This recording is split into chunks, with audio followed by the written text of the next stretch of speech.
नमस्कार दोस्तों, कैसे हैं आप लोग। आशा करते हैं आप लोग अच्छे होंगे, स्वस्थ होंगे और अपने अपने पढ़ाई में व्यस्त होंगे। तो जैसा कि फ्रेंड्स, आज है आपका 7 जुलाई और 7 जुलाई को आपका ICAR टेक्नीशियन का री एग्जाम था, जो कि दोस्तों थर्ड शिफ्ट का भी समाप्त हो गया है।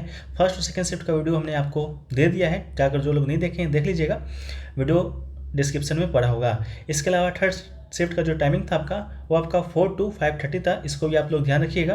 तो आज के सेक्शन से, आज के जीके के सेक्शन से और साइंस के सेक्शन से क्या प्रश्न पूछे गए थे, उन सभी प्रश्नों को देखेंगे विद एक्स्ट्रा फैक्ट के साथ, ताकि आगे आने वाली शिफ्टों में जिनका भी एग्जाम है उनको भी कुछ हद तक मदद मिल सके। ठीक है, तो वीडियो को स्टार्ट करें फ्रेंड्स। इससे पहले आपको बता दें कि बहुत सारे लोगों का कॉमेंट आ रहा था, मैसेज आ रहा था कि सर जो अटेंडेंस है उसको भी थोड़ा सा बता दिया कीजिए। तो आपको जैसा कि हमने फर्स्ट और सेकंड शिफ्ट के वीडियो में बताया था कि अटेंडेंस है जो कि आपका 30 से 35% ही रह रहा है, तो थर्ड शिफ्ट में भी जो अटेंडेंस है आपका इतना ही तकरीबन देखा गया है। ठीक है, 30 से 35% अटेंडेंस दोस्तों आपका फर्स्ट, सेकंड और थर्ड शिफ्टों में देखा गया है। ज़्यादा अटेंडेंस नहीं देखा गया। एक आम एग्जाम में जो अटेंडेंस आपका देखा जाता है वो आपका 50 से 55% देखा जाता है।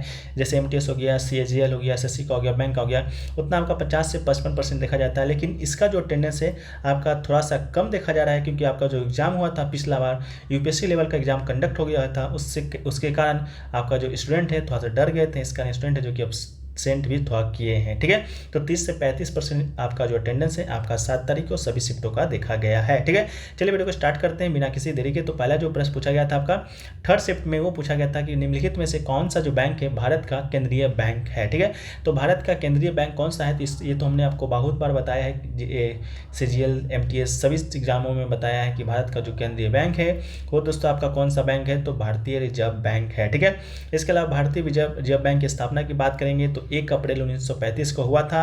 इस किसके सिफारिश पर हुआ था, तो हिल्टन यंग कमीशन की सिफारिश पर इस बैंक का स्थापना हुआ था। लेकिन आपसे अगर एक्ट पूछा जाए तो आपका 1934 का वो एक्ट था, जो कि 35 में आपका रिजर्व बैंक ऑफ इंडिया का स्थापना करता है।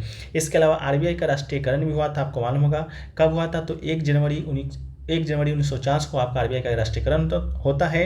और RBI के जो वर्तमान में जो गवर्नर है वो आपका शक्तिकांत दास है, जो कि 25वें गवर्नर है। ठीक है, इसके अलावा पहले जो गवर्नर थे RBI की, वो दोस्तों आपके गवर्नर थे CD देशमुख, और आपके CD देशमुख थे, ठीक है, स्वतंत्र भारत के। ठीक है, इसके अलावा सरकार के बैंकर बैंक और बैंकों के रूप में भी जाना जाता है कौन, RBI। ठीक है, चलिए फ्रेंड्स वीडियो को आगे बढ़े इससे पहले दोस्तों आपको बता दें कि जब हम स्टूडेंट से एक आपका रिव्यू ले रहे थे आपके क्वेश्चन का, तो वो स्टूडेंट हमारे जो एक प्रयास ऑनलाइन क्यूज चल रहा है। ठीक है, प्रयास ऑनलाइन क्यूज चल रहा है। ये क्यूज तो आपका चल रहा है आपके SSC के लोगों के लिए, जो आपका SSC का तैयारी करते हैं, चाहे CGL हो, चाहे CHSL हो या MTS हो, उसकी जो तैयारी करते हैं उसके लिए क्यों चलता है, जिसमें आपका GK के 25 प्रश्न और आपके इंग्लिश के 25 प्रश्न, यानी कि टोटल 50 प्रश्नों का क्यूज सोमवार से लेकर शनिवार रात्रि 9 बजे कराया जाता है। ठीक है, जिसका जो शुल्क है मात्र 49 रुपये रखा गया था।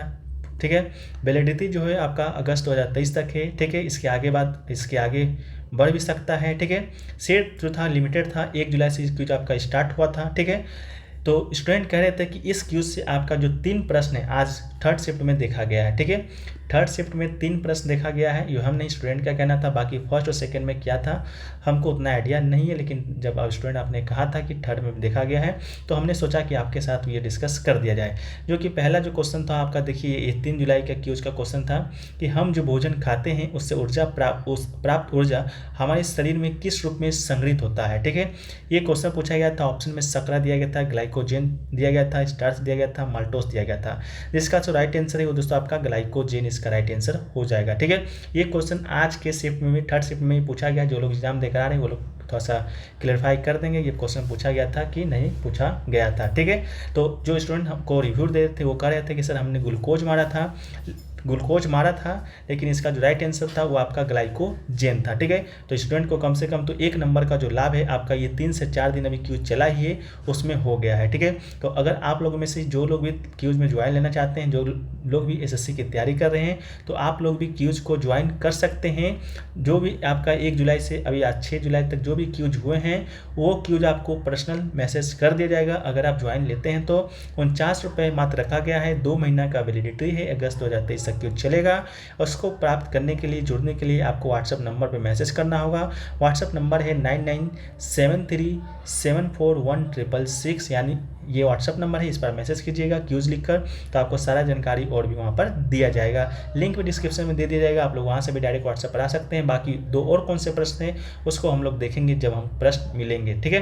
देखिए सेकेंड जो प्रश्न पूछा गया था आपसे, वो पूछा गया था कि आंध्र प्रदेश की आधिकारिक भाषा, ठीक है, आंध्र प्रदेश की आधिकारिक भाषा कौन सी है, ये क्वेश्चन भी पूछा गया था, जिसका जो राइट आंसर था आपका तेलुगु था, ठीक है। तेलुगु आपका आंध्र प्रदेश का आधिकारिक भाषा है।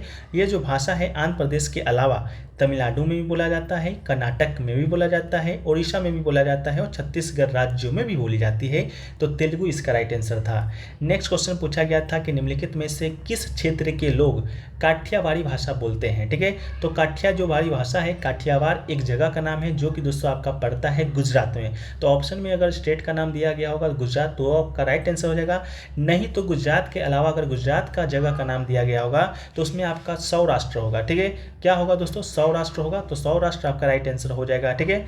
सौराष्ट्र गुजरात का ही एक जिला है जहाँ पर काठियावाड़ी जो भाषा है आपका बोला जाता है। इसके अलावा दक्षिणी गुजरात में देखेंगे तो सुरती भाषा बोला जाता है। मध्य गुजरात में देखेंगे तो चरोटारी भाषा बोला जाता है। कच्छ में आपका कच्छी भाषा बोला जाता है, ठीक है। तो ये कुछ भाषाएं थे जो कि गुजरात के विभिन्न जिलों में बोली जाती हैं। तो काठियावाड़ी भाषा आपसे पूछा गया था, जो उसका राइट आंसर आपका सौराष्ट्र था, ठीक है। चलिए नेक्स्ट क्वेश्चन पूछा गया था आपका कि नेशनल साइंस म्यूजियम कहाँ पर स्थित है। तो नेशनल जो साइंस जो म्यूजियम है आपका, नेशनल साइंस म्यूजियम के हैं या राष्ट्रीय विज्ञान केंद्र के हैं, ये दोस्तों आपका दिल्ली में स्थित है। स्थापना आपका 1992 में हुआ था, तो दिल्ली इसका राइट आंसर हो जाएगा। ये राष्ट्रीय विज्ञान संग्रहालय परिषद का एक आधारभूत अंग है, ठीक है। तो ये प्रश्न पूछा गया था। नेक्स्ट प्रश्न पूछा गया था, उससे पहले दोस्तों आपको बता दें कि जो भी प्रश्न, ठीक है, जो भी अगले शिफ्ट नेक्स्ट शिफ्ट में एग्जाम देने वाले हैं कल या 10 तारीख को, तो उन लोगों के लिए आपका एक सूचना है कि जो भी प्रश्न आपका फर्स्ट, सेकेंड और थर्ड शिफ्टों में छूट गए होंगे उसका हम एक मास्टर वीडियो लाएंगे आज के प्रश्नों का कि कौन कौन से प्रश्न पूछे गए थे, साथ में संभावित प्रश्न भी जोड़े जाएंगे, ठीक है। तो वो वीडियो आपको रात को 9 बजे तक आपको मिल जाएगा। तो चैनल पे जुड़े रहिएगा, चैनल को सब्सक्राइब कर लीजिए। सभी शिफ्टों का प्रश्न जो भी छूट जाएंगे, फर्स्ट में, सेकंड में, थर्ड में छूटे गए होंगे, उन सभी प्रश्नों को उसमें शामिल किया जाएगा। साथ में PDF भी आपको दिया जाएगा, PDF टेलीग्राम पर दिया जाएगा, टेलीग्राम का लिंक डिस्क्रिप्शन में दिया गया है, ठीक है। तो देखिए एक क्वेश्चन पूछा गया था कि सर्वाधिक लिंगानुपात किस राज्य या केंद्र शासित प्रदेश का है, ठीक है। तो सर्वाधिक जो लिंगानुपात है वो दोस्तों आपका पुडुचेरी, ठीक है, पुडुचेरी का राज्य और केंद्र शासित प्रदेशों में सबसे ज़्यादा है, ठीक है। जनगणना से 3 प्रश्न पूछे गए थे। पहला प्रश्न आपका ये है, पुडुचेरी का जो आपका लिंगानुपात है वो कितना है, तो वहाँ का लिंगानुपात आपका 1037 है, ठीक है। देखिए केरल आपके ऑप्शन में था कि नहीं था मुझे तो आइडिया नहीं है, लेकिन पुडुचेरी आपके ऑप्शन में था, जो कि स्टूडेंट भी बता रहे थे कि आपका राइट आंसर हो जाएगा, ठीक है। शायद आपका केरल आपका नहीं था, इस कारण आपका पुडुचेरी राइट आंसर था। लेकिन जब राज्यों केंद्र शासित प्रदेशों में बात की जाएगी तो केरल में जो लिंगानुपात थी वो सबसे ज़्यादा है, 1084 है, ठीक है। इसके अलावा दमन द्वीप की बात करेंगे तो सबसे कम लिंगानुपात है वहाँ का 618 है, राज्यों में भी और आपका केंद्र शासित प्रदेशों में भी। इसके अलावा भारत का लिंगानुपात देखेंगे तो 943 लिंगानुपात है। लिंगानुपात तो आप लोग बहुत बार सुन लिए हैं, लेकिन आपको मालूम नहीं होगा कि सर लिंगानुपात होता क्या है। बहुत सारे बच्चे को ऐसा नहीं कहते हैं, बहुत सारे बच्चे को मालूम भी है। जिन लोगों को मालूम नहीं है लिंगानुपात कहते किसको हैं, तो लिंगानुपात जिसका जो हिसाब होता है वो 1000 पुरुष पर कितना स्त्री है उसका उसी के हिसाब को लिंगानुपात कहते हैं, ठीक है। तो ये क्वेश्चन आपसे पूछा गया था। एक क्वेश्चन पूछा गया था आपका, सेकंड जो क्वेश्चन आपका है और थर्ड क्वेश्चन है, तो थर्ड क्वेश्चन पूछा गया था कि 2011 के जनगणना के अनुसार अनुसूचित जनजाति का परसेंटेज आपको बताना था। तो अनुसूचित जनजाति का जो परसेंटेज है आपका 2011 के जनगणना के अनुसार, ठीक है, वो कितना है, तो वो आपका है दोस्तों 8.6, ठीक है। 8.6% दोस्तों आपका क्या है, इसका राइट आंसर हो जाएगा। ये आपका सेकंड सेट में भी क्वेश्चन रिपीट हुआ है, सेकंड सेट में पूछा गया है, ये आपका अनुसूचित जनजाति का है। इसके अलावा अनुसूचित जाति की संख्या की बात करेंगे तो अनुसूचित जाति की जो संख्या है वो दोस्तों आपका 16.6% है, ठीक है। तो जाति, अनुसूचित जाति का मतलब SC और अनुसूचित जनजाति का मतलब ST। शेड्यूल ट्राइब का 8.6 है, शेड्यूल कास्ट का आपका 16.6 है, ठीक है। इसको आप लोग कंटेस्ट कर लीजिए, क्वेश्चन रिपीट हुआ है, बाद में भी रिपीट होने का चांस है। नेक्स्ट क्वेश्चन पूछा था कि 2011 के जनगणना के अनुसार हिंदू का प्रतिशत कितना है, ठीक है। तो हिंदू का प्रतिशत दोस्तों आपसे पूछा गया था, तो हिंदू का जो प्रतिशत है वो दोस्तों आपका 79.8% है, ठीक है। 79.8% है, तकरीबन 96.63 करोड़ हैं, ठीक है, 121 करोड़ में, ठीक है। इसके अलावा अगर मुस्लिम की बात करेंगे तो मुस्लिम का जो परसेंटेज है वो दोस्तों आपका 14.2% है, आपका 11 की जनगणना के अनुसार बता रहे हैं। और संख्या की बात करेंगे तो 17.22 करोड़ है। इसके अलावा दोस्तों क्रिश्चियन की बात करेंगे हम लोग, क्रिश्चियन का, ठीक है, तो क्रिश्चियन का जो जनसंख्या है वो दोस्तों आपका 2.78 करोड़ है, और परसेंटेज में बात करेंगे तो 2.3% है। सिख की हम लोग जब बात करते हैं तो सिख का जो परसेंटेज है, भले जनसंख्या है वो आपका 2.8 करोड़ है, और आपका जो परसेंटेज है आपका 1.7 करोड़ है। इसके अलावा बुद्धिस्ट की बात करेंगे तो बुद्धिस्ट लोग कितने हैं तो 0.84 करोड़ हैं, और परसेंटेज में आपका 0.7% है। इसके अलावा जैन की बात करेंगे तो जैन का जो संख्या है 0.45 करोड़ है, और परसेंटेज में बात करेंगे तो 0.4% आपका क्या है तो जैनिज्म है, ठीक है। इसको आप लोग नोट कर लीजिए, एक पेपर में लिख लीजिए, आपका एक ना एक प्रश्न आपको कल या परसों देखने को मिलेगा, क्योंकि आपका हर शिफ्ट में जनगणना से 3 प्रश्न देखे गए थे। थर्ड शिफ्ट का 3 प्रश्न मुझे प्राप्त हो गए थे, लगभग आपका सेकंड शिफ्ट में भी 2 प्रश्न प्राप्त हुए थे, बाकी हम लोग प्राप्त करने का प्रयास करेंगे कौन कौन से प्रश्न आपके पूछे गए थे, ठीक है।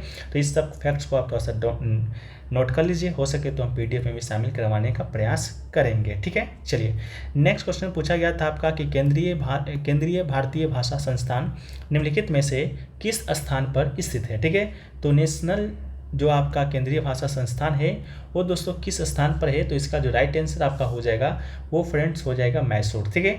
मैसूर आपका इसका राइट आंसर हो जाएगा। इसके अलावा केंद्रीय भारतीय भाषा संस्थान मानव संसाधन विकास मंत्रालय के अंतर्गत आता है। इसका स्थापना है जुलाई 1969 को हुआ था, ठीक है। तो स्थापना को याद करने का एक अलग ट्रिक है, इसको याद कर लीजिएगा। महात्मा गांधी जी का जन्म आपका 1869 में हुआ था, उसके 100 साल बाद ही आपका 1969 में केंद्रीय भाषा संस्थान का स्थापना हुआ था। रिलेट करके याद रख लीजिए, हो सके तो कल के शिफ्ट में या 10 तारीख के शिफ्ट में आपसे पूछ दिया भी जा सकता है, ठीक है। नेक्स्ट क्वेश्चन पूछा गया था गौतम बुद्ध का जन्म है जो कि नेपाल के किस क्षेत्र में हुआ था। ऑप्शन में आपका उत्तरी दिया गया था, दक्षिणी दिया गया था, पश्चिमी दिया गया था, और आपका पूर्वी दिया गया था। तो राइट आंसर आपका हो जाएगा दक्षिणी, ठीक है। भगवान बुद्ध का जो जन्म है 623 ईसा पूर्व में आप लोग को मालूम था कि जो कि हुआ है दक्षिणी नेपाल के तराई मैदान में स्थित एक लुम्बिनी जगह का नाम है, उसी क्षेत्र में इनका जन्म हुआ था।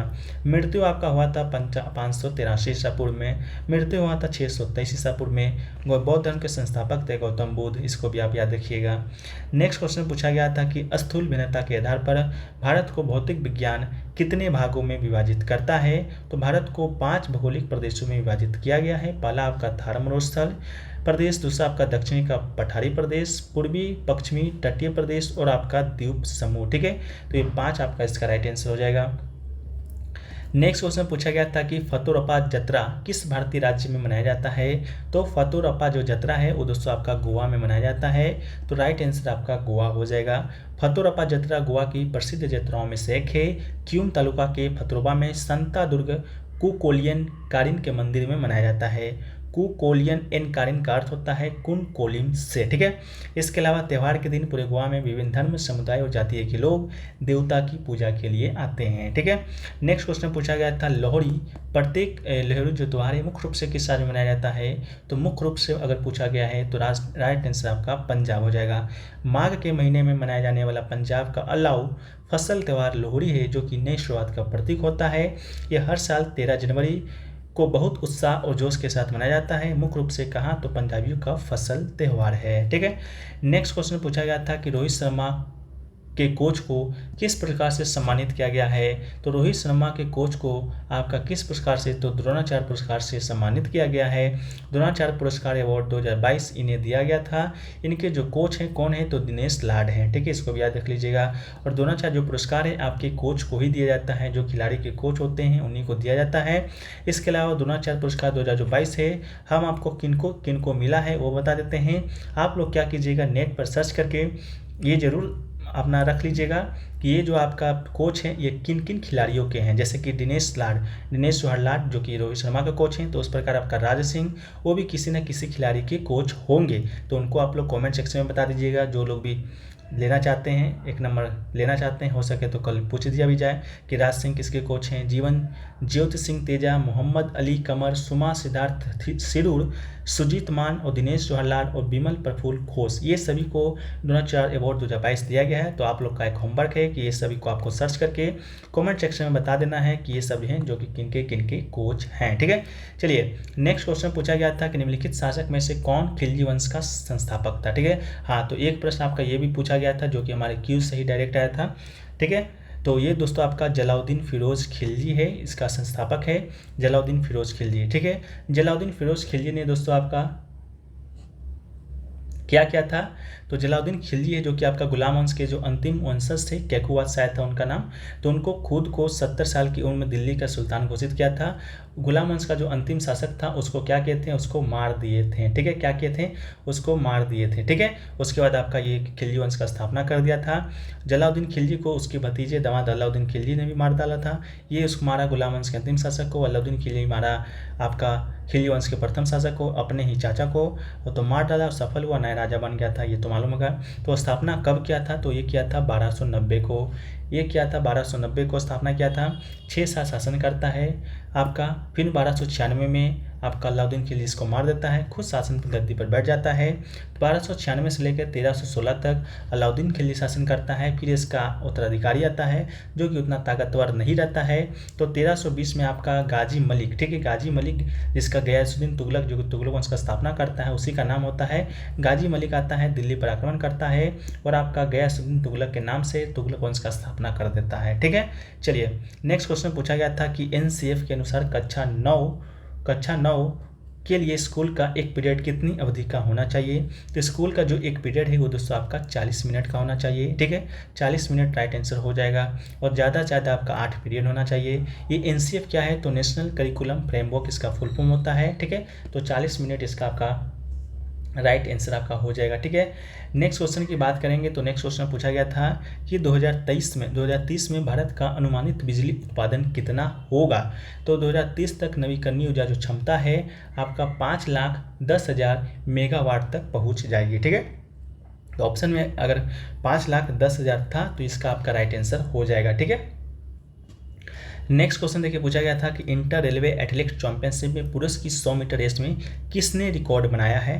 तो इसका जो राइट आंसर है अमलान, ठीक है, अमलान बोर्गोहेन। ठीक है, अमलान बोर्गोहेन इसका राइट आंसर हो जाएगा। भारतीय स्प्रिंटर अमलान बोर्गोहेन ने उत्तर प्रदेश के रायबरेली में आयोजित इंटर रेलवे एथलेटिक्स चैंपियनशिप में पुरुष की 100 मीटर रेस में 10.25 सेकंड के समय के साथ एक नया राष्ट्रीय रिकॉर्ड स्थापित किया है। और अमलान बोर्गोहेन 2016 में अभिमय कुमार मलिक के द्वारा बनाए गए 10.26 सेकंड के पिछले रिकॉर्ड को 0.01 सेकंड से बेहतर किया है। ठीक है, तो ये भी क्वेश्चन पूछा गया था। नेक्स्ट क्वेश्चन पूछा गया था कि भारत सबसे ज़्यादा जो बॉर्डर है किस देश के साथ सीमा ज़्यादा करता है। तो वो 3 प्रश्न में एक प्रश्न आपका ये भी था जो कि डायरेक्ट क्यूज से ही देखने को मिला था। ठीक है, तो भारत है जो कि स्थलीय सीमा है सर्वाधिक, वो दोस्तों किसके साथ ज़्यादा करता है, तो वो साझा करता है आपका बांग्लादेश के साथ। ठीक है, किसके साथ करता है, तो बांग्लादेश के साथ करता है। कितना करता है, तो 4096.7 किलोमीटर का सीमा साझा करता है। ठीक है, इसके अलावा हमने आपको फर्स्ट शिफ्ट के वीडियो में ही बताया था, इससे जुड़े फैक्ट है कि भारत है जो कि 7 देशों का सीमा साझा करता है। 7 देशों के साथ सीमा साझा करता है, वो 7 देश कौन कौन सा है, तो पहला पे आपका बांग्लादेश है जो कि सबसे ज़्यादा सीमा साझा करता है इसी के साथ। दूसरा पे आपका चीन है जिसके साथ आपका 3,488 किलोमीटर की सीमा साझा करता है भारत। इसके बाद तीसरा नंबर पर आपका पाकिस्तान है जिसके साथ 3,323 किलोमीटर की सीमा साझा करता है। चौथा पे आपका नेपाल है, पाँचवां पे म्यांमार है, छठा पे भूटान है 699 किलोमीटर और सातवां पे आपका अफगानिस्तान है 106 किलोमीटर। तो फर्स्ट शिफ्ट में आपका यही प्रश्न पूछा था कि सबसे कम भारत किसके साथ साझा करता है, तो अफगानिस्तान उसका राइट आंसर था, जिसमें ही हमने आपको सारे फैक्ट्स जो कि बता दिए थे। तो तकरीबन आपने ये जो प्रश्न का आंसर है आपने सही कर लिया होगा जो भी फर्स्ट शिफ्ट का एनालिसिस देखकर एग्जाम देने गए होंगे। ठीक है, नेक्स्ट क्वेश्चन पूछा गया था कि मनुष्यों में भोजन के रूप में संग्रहित होता है। तो ये क्वेश्चन 3rd है जो कि हमने आपको बता चुका है कि ये क्वेश्चन आपका डायरेक्ट प्रयास ऑनलाइन क्यूज से ही देखने को मिला था, और भी 2 जो प्रश्न है वो मिले नहीं है। तो ठीक है, उतना टाइम नहीं था, नहीं तो वो भी खोज के आपको लगा देते हैं। तो मानव शरीर में भोजन को ग्लाइकोजन के रूप में संग्रहित करता है, जबकि पौधे अपने भोजन को स्टार्च के रूप में संग्रहित करता है। तो ग्लाइकोजन इसका राइट आंसर था। जैसा कि हमने बताया था कि वो जो स्टूडेंट था आपका ग्लूकोज मारा था, लेकिन बाद में उसको पता चला कि ग्लाइकोजन आंसर है, तो आज भी वो ग्लाइकोजन मार के आया है और 1 नंबर अपना कन्फर्म किया है। तो आप लोग भी अगर जीक्यू से जुड़ना चाहते हैं, स्पेशली तो आपका एसएससी के विद्यार्थियों के लिए है, लेकिन जो भी एग्जाम की तैयारी कर रहे हैं उसके लिए भी आपके जीएस का जो पोर्शन होता है बहुत ही इंपॉर्टेंट होता है। अगर आप आज ज्वाइन करते हैं तो 1 जुलाई से लेकर अभी तक आज का जो क्यूज है सब आपको पर्सनल भेज दिया जाएगा। आप आसानी से उसको अटेम्प्ट कर सकते हैं। क्यूज में ज्वाइन करने के लिए व्हाट्सएप नंबर है सामने, वहाँ पर संपर्क कर लीजिएगा, नहीं तो डिस्क्रिप्शन में लिंक भी मिलेगा व्हाट्सएप चैट का, वहाँ से भी डायरेक्ट आप लोग आ सकते हैं। ठीक है, तो ये दोस्तों रहा आज का आपका थर्ड शिफ्ट का एनालिसिस। बाकी जो भी प्रश्न छूट गए होंगे, हम ये नहीं कहते हैं कि पूरे के पूरे प्रश्न हमने आपके साथ डिस्कस कर ही लिया है, लेकिन जो भी प्रश्न छूट गए होंगे उसको हम लोग अभी देखेंगे। जो भी प्रश्न जितने मिलेंगे उसको एक ऑल शिफ्ट के वीडियो के साथ आपको प्रोवाइड कराएंगे, जो कि तकरीबन रात को 9 बजे तक आ जाएगा। तो चैनल को सब्सक्राइब कर लीजिए, नोटिफिकेशन वाले कॉल पे क्लिक कर दीजिए। पीडीएफ भी आपको उसी समय मिलेगा, तो चिंता होने की कोई बात नहीं है। बहुत सारे स्टूडेंट पीडीएफ करके कमेंट भी कर रहे हैं, तो आप लोगों को पीडीएफ मिल जाएगा। ठीक है, तो चलिए वीडियो को यहीं पर समाप्त करते हैं। बाकी वीडियो आपको अच्छा लगा है तो वीडियो को लाइक कर दीजिएगा। चैनल पर अगर नए हैं चैनल को सब्सक्राइब कर दीजिएगा, क्योंकि ICAR AIR टेक्नीशियन संबंधी जो भी महत्वपूर्ण जो जानकारी होगी हम आपके साथ सबसे पहले शेयर करने का प्रयास करेंगे। तो मिलते हैं नेक्स्ट स्टेप के वीडियो में। जब तक के लिए जय हिंद, जय भारत, वंदे मातरम, भारत माता की जय।